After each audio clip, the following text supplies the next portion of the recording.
কুরবানিতে কেন্দ্র করে কিন্তু নরসিংদীর যে বিখ্যাত এবং সবচেয়ে বড় হাট নরসিংদীর পুটিয়া হাট এটি কিন্তু আসলে জমে উঠেছে। তবে এখানে কিন্তু আমরা যতটুকু জেনেছি যে সকাল থেকে কিন্তু আসলে গরু হাটে আনা শুরু করেছে। এখানে কিন্তু শুধু নিজ জেলা নয়, এখানে বাহিরের বিভিন্ন জেলা থেকে কিন্তু গরু আসে। আর এই হাটটি কিন্তু নরসিংদী জেলার জন্য অত্যন্ত বিখ্যাত এবং সবচেয়ে বড় হাট। আমি যদি আপনাদেরকে কিছু তথ্য জানিয়ে রাখতে চাই, এই তথ্যগুলোর মধ্যে কিন্তু এই হাটে কিন্তু এখন কুরবানিতে গিয়ে কিন্তু প্রায় 30,000-এর উপর গবাদি পশু রাখার স্থান রয়েছে, যেটি আমাদেরকে ইজারাদার জানিয়েছেন। আর নিরাপত্তার বিষয় যদি আমি আপনাদেরকে জানাতে চাই, এই হাটের নিরাপত্তা জন্য কিন্তু আসলে পুলিশ সুপার কিছুক্ষণ আগে কিন্তু এখানে টহল দিয়েছেন এবং ড্রোন ক্যামেরার মাধ্যমে কিন্তু আসলে পুরো মাঠটি মনিটরিং করছেন জনাব আব্দুল হান্নান সাহেব, পুলিশ সুপার। ওনার নেতৃত্বে কিন্তু আসলে বিভিন্ন জায়গায় পুলিশের টহল টিম কিন্তু তারা কাজ করছেন। আমি যদি একটু ঘুরিয়ে দেখাতে চাই, এখানে কিন্তু বৃষ্টির একটা আভাস রয়েছে, বৃষ্টি আসার সম্ভাবনা রয়েছে, তারপরও কিন্তু এভাবে জমে উঠেছে।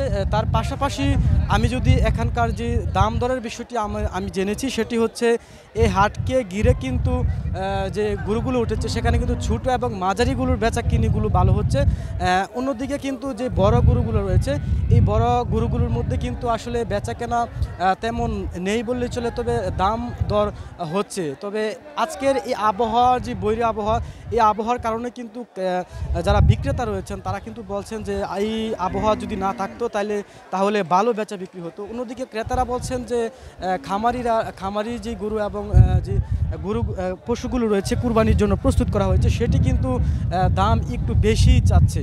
তবে বিক্রেতা বলছেন যে তাদের গোখাদ্যের দাম বৃদ্ধি পাওয়ার কারণে কিন্তু তাদের এই দাম দরগুলো বেশি বলা নয়, এটি হচ্ছে তাদের ন্যায্য দাম।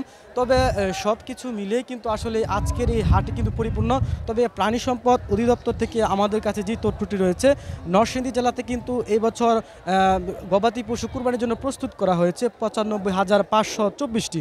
তার মধ্যে কিন্তু আমাদের নরসিংদী জেলার জন্য কুরবানি গরু প্রয়োজন হচ্ছে 85,360টি গরু, যার ফলে কিন্তু 10,000-এর উপরে গরু কিন্তু এখানে আমাদের কুরবানি গরু বেশি রয়েছে। সেই ক্ষেত্রে কিন্তু এই পশুগুলো আমরা বাইরের বিভিন্ন জেলাতেও আমরা এগুলো বিক্রি করতে পারবো বলে আশা করছেন। তবে প্রাণী সম্পদ অধিদপ্তরের পক্ষ থেকে কিন্তু মেডিকেল টিমও রয়েছে এখানে। কিন্তু আসলে সার্বিক নিরাপত্তা যদি আমি বলি, সব কিছু মিলে কিন্তু তারা কঠোরভাবে কাজ করছেন। আরও কিছু বিষয় জানিয়ে রাখতে চাই, এই হাটকে ঘিরে কিন্তু আসলে শুধু আমাদের নরসিংদী জেলা নয়, বিভিন্ন জেলার মানুষ কিন্তু এই হাটে আসেন। যেমন বিক্রেতাদের যেমন উপচে পড়া ভিড় থাকে, সেই সাথে কিন্তু ক্রেতাদেরও কিন্তু এখানে ভিড় থাকে। তবে আজকের যে শনিবার দিন, আজকের আবহাওয়া খারাপ হওয়ার কারণে বেচা কেনা কিছুটা মন্দা। তবে সামনের বুধবারও কিন্তু ঈদুল আজহার খুব নিকটেই, সেই বুধবারও কিন্তু এখানে হাট বসবে এবং এই হাট বসার ফলে কিন্তু সামনের হাটে ভালো বেচা বিক্রি হবে এমনটা মনে করছেন সংশ্লিষ্ট যারা রয়েছেন তারা। এই ছিল নরসিংদীর পুটিয়া হাট থেকে আমার কাছে সর্বশেষ।